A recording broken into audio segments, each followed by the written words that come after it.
السلام علیکم ورحمۃ اللہ وبرکاتہ۔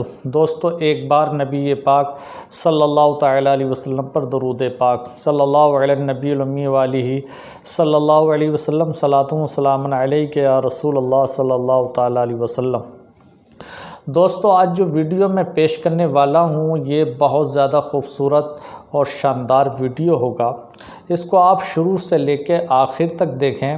میں آپ کے سامنے پھر ایک آیت لے کر کے 19ویں سپارے کی حاضر ہوا ہوں اور اس کا میں ترجمہ و تفسیر آپ کے سامنے رکھنے کی کوشش کروں گا کہ اللہ تبارک و تعالی جل مجدہ الکریم ارشاد فرماتا ہے: اعوذ باللہ من الشیطان الرجیم، بسم اللہ الرحمن الرحیم، ان نشأ ننزل علیہم من السماء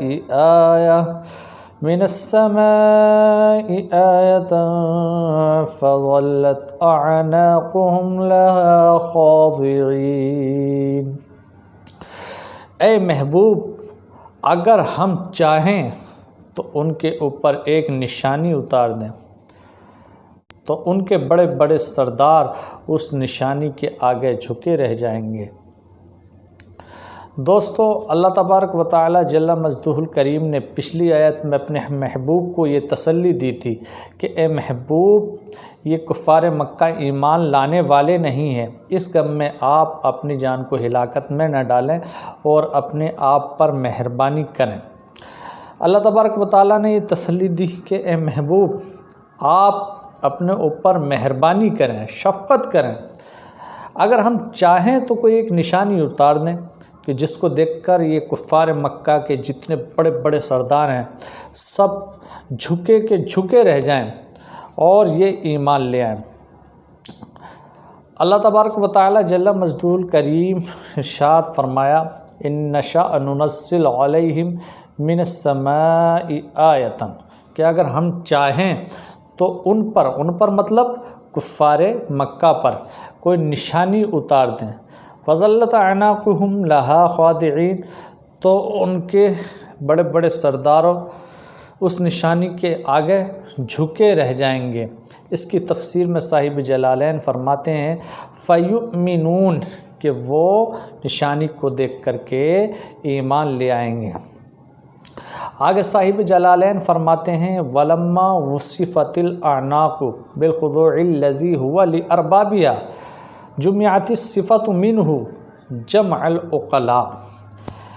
اب یہاں سے عربی کے اعتبار سے ایک ترکیبی نہج کے طریقے پر صاحب جلالین گفتگو فرما رہے ہیں۔ دیکھیے، یہ دراصل ایک اعتراض کا جواب ہے۔ وہ اعتراض یہ ہے کہ اعناق یہ جمع مکسر ہے اور جمع مکسر کی صفت واحد مؤنث کے حکم میں ہوتی ہے، تو اس وجہ سے خاضعین نہ لا کر کے خاضعات لایا جاتا۔ تو اس کا جواب یہ ہے کہ آپ کی بات بالکل درست ہے۔ یہاں پر خاضعین اعناق کا اعتبار کر کے نہیں لایا گیا، بلکہ ارباب اعناق کا اعتبار کر کے خاضعین لایا گیا۔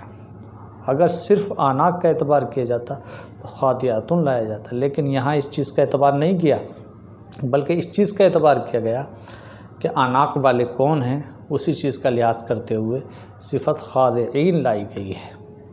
اسی کو جو ہے جلالین نے فرمایا ولما وصفت الاعناق بالخضوع الذی هو لاربابها جمعت الصفۃ منہ جمع العقلاء، یعنی یہاں پر جو خاضعین لایا گیا ہے یہ اعناق کا اعتبار کر کے نہیں، بلکہ ارباب اعناق کا اعتبار کر کے جو ہے خاضعین کو لایا گیا۔ اگر یہ باتیں آپ کے سمجھ میں آئی گئی ہوں تو ان کو زیادہ سے زیادہ شیئر کریں، لائک کریں، کمنٹ کریں۔ السلام علیکم ورحمۃ اللہ وبرکاتہ۔